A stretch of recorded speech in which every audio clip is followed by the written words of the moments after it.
سلام علیکم. اینم سقف خونه خواهرمه. الان زدمش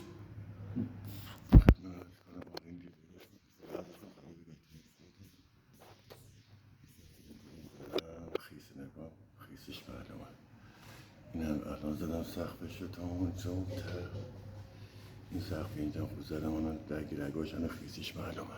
من خاموش شدم که معلومه شدم. آره اینم از این خدمت ارز کنم. نواسط این خونه آپارتمانی خیلی وضعشون خرابه چون استاندارد نیست. چی بهشون میگن؟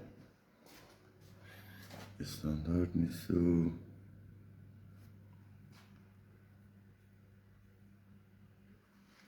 کارشون میدوزدن نامستد.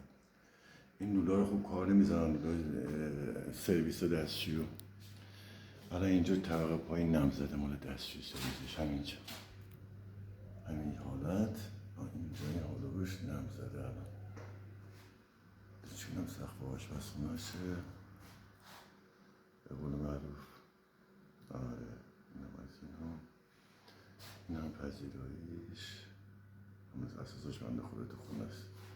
اینم دیواراش. این درم که در آورده که میخواد بالاش رو از پایین بریده که بالاش چیزی بندازه این برقای آلومینیوم بندازه. اینم سقف بدنش که نامزد رفته داخل. ببین چجوری شده نامزد اینجا رو. این وضعیتش. دیوار هنوز نم داره خیسه.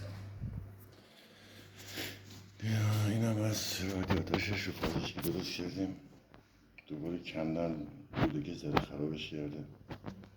به این حالت دوباره بتونه شده دوباره باید رنگ بشه. این هم از اتوبوس‌های بیارتی هست وسطشون این حالت داره. این حالت داره. نامستد به لقی که میزنه ترک باز میکنه بوتون میکنه تیف بندازی نمیدونم هر کاری کنی دوباره ترک رو برمیداره. دکارای پیمانکاری اینجوری دیدم. خب قربون شما برم. روزتون خوش.